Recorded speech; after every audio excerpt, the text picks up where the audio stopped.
Hey guys, welcome back to the channel. This is Rewind Stop Fast Forward and I'm Jordan, bringing to you today our review for Joker, starring Joaquin Phoenix and directed by Todd Phillips. So stay tuned for the review.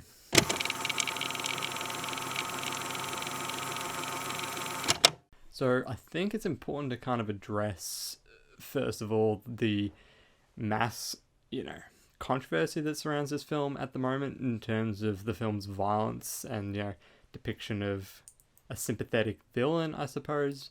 I was aware of the issue, but it's not something that I was constantly kind of worried about, and it's not something that affected my judgment of the film and my enjoyment of the film. So just want to kind of put that out there and just kind of let you guys know that went into the film with that kind of mindset. I think I want to start off this review by kind of looking at some positives straight off the bat that I thought were fantastic about the film, and that is the film's production design, down to like the locations and the costuming and the detail they kind of put into it all to make it feel very kind of an authentic 70s like New York almost setting, except it's Gotham obviously. But I thought the recreation of that kind of like, because it is very much a film that is inspired, as many people have said, by Scorsese's films, whether you're looking at King of Comedy or Taxi Driver, the two kind of main ones that people are talking about. And obviously Todd Phillips really wanted to create a setting that evoked those films, and I think he really did that well here. And I think it's very like, it just feels like it's a film that's almost out of that decade in some parts. And I think that the production design team should be, pat on the back for that, because it is great what they accomplished here. Even as well, the cinematography throughout this film is phenomenal. Like, it's just, there are some absolutely gorgeous shots here, and it's a film that definitely takes its time to just have moments where Joaquin Phoenix is just on screen for a certain length of time, and you're just watching him like dance, for instance, and it's just like a very captivating the way that they film it. Speaking of Joaquin Phoenix, he is, as everyone else has echoed, is absolutely phenomenal in this film. He truly, like, he carries this film, I think, because his performance is so engaging. He just almost disappears into the role, as he does with most of his film roles these days. And I think he does, like, if I was to put my own opinion, I think he definitely does have a shot at, at least being nominated for Best Actor. And I think he does deserve it, because his work here is really great. When I walked out of the cinema after seeing this film, I immediately thought the one word I would use to describe watching this film is it's an interesting movie. I mean, it's a movie that doesn't really get made very often these days, and I kind of commend Warner Brothers for taking the chance and giving it a shot, because I think it's definitely worthwhile, and the film benefits from kind of that risk taking element. It's a film that is a self-contained story, and it does its own thing without having to be or rely on a larger kind of universe of storytelling, like many or pretty much all superhero films are these days. I think for me that was really refreshing to kind of see that, not having to then like say, oh well, I've got to watch 3 or 4 films prior to this one in order to understand what's going on. It is just its own story and its own thing.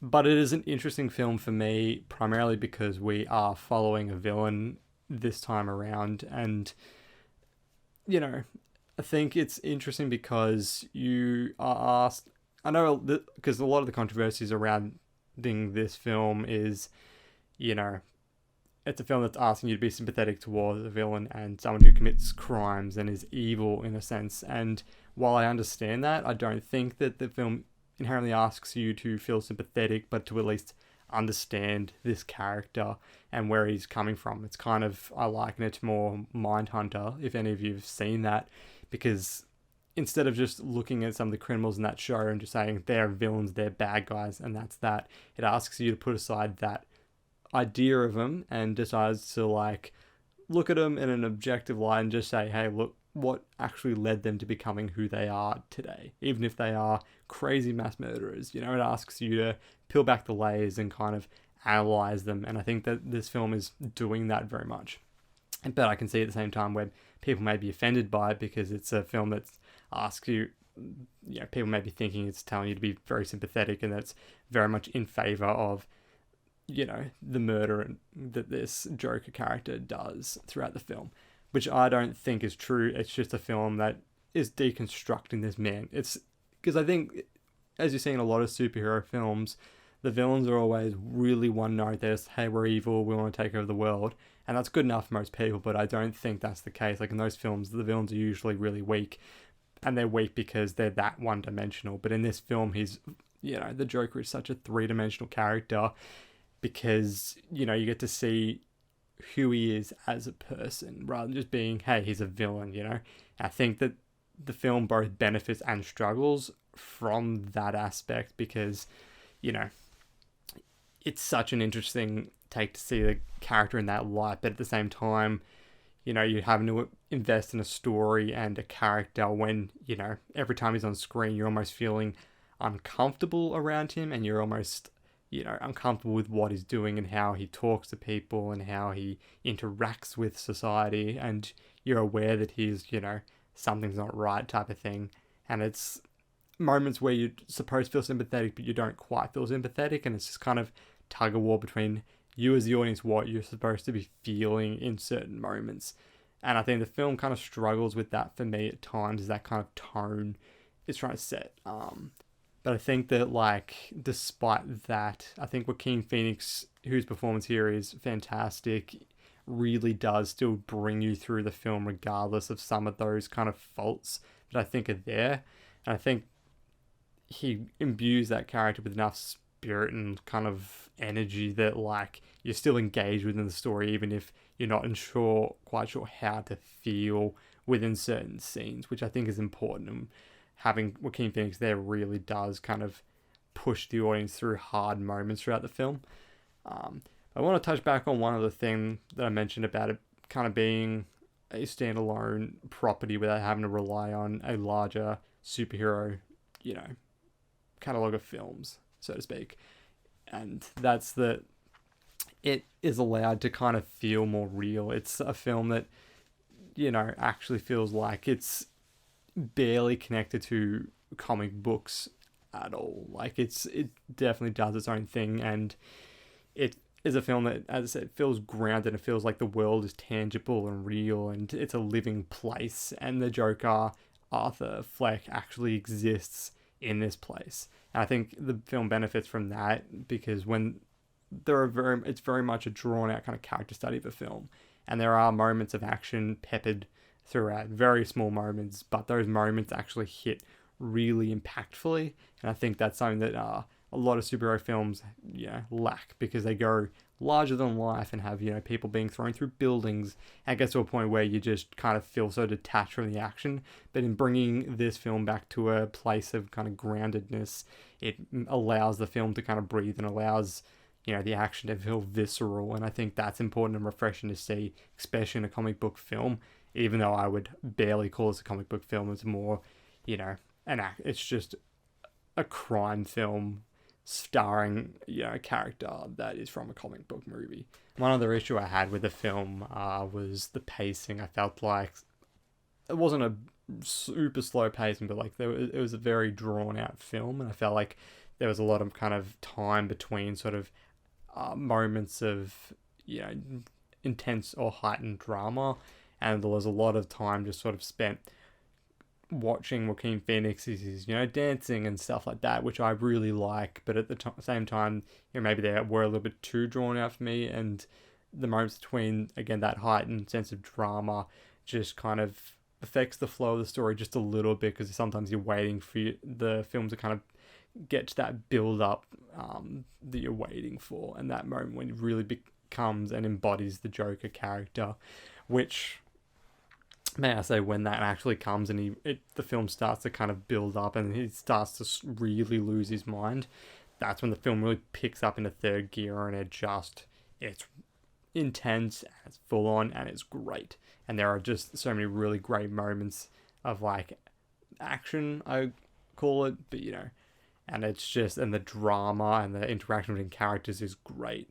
There are just moments where pacing is a little bit, slow, and it takes its time to really get to him as the Joker, which is a good thing because there's too many films that really show that transformation too quickly. But here it's a very gradual kind of slow transition, which is nice to see. But I think they could have just cut out a few moments here and there to really just help tighten up the pacing of the film. So overall, I would definitely say to go see this film just because it's such an interesting film and it's such a different film. You know, it's not something that we get or see very often these days. And it's a film that I can imagine many people for quite a long while it will just keep conversations going and people will constantly be talking about it because there's so many ways to interpret and to feel about this film and to sort of the way you react to how certain things happen on screen. You know, everyone will have their own reaction to the character and the events that happen throughout the film. And I think that's really good. You know, again, there's not many films that keep you thinking about it afterwards, but this film is one of those films. And I think even with some of those flaws within it, you know, from tone to a little bit of the pacing to, you know, some of that like emotional kind of sympathy you're supposed to feel, but not, you don't quite feel it in a sense, or at least I didn't.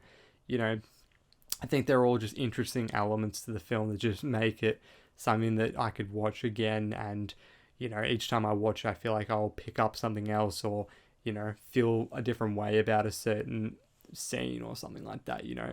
And I think in that regard, it's definitely worth watching. And I do think people should support it because I feel like we should get more of these kinds of films that are standalone pictures that don't require a larger universe to work. You know, I think, you know, films like this should be able to just tell a story and tell it well. I mean, that's why Nolan's trilogy of Batman films are fantastic, is because they are their own contained story without having to rely on something larger than it. So yeah, that's kind of my feelings and thoughts on the Joker, and I'm sure I'll kind of see it again. I'm sure I will feel differently again on it, and I'm kind of looking forward to watching it again for that reason. But yeah, as I said, I would say to go out and watch it. So yeah, that's my review of Joker. Hope you guys enjoyed the video. Like and subscribe if you like. Yeah, see you for the next review, which should be either Thursday, I think, with Gemini Man coming out. Thanks very much, guys.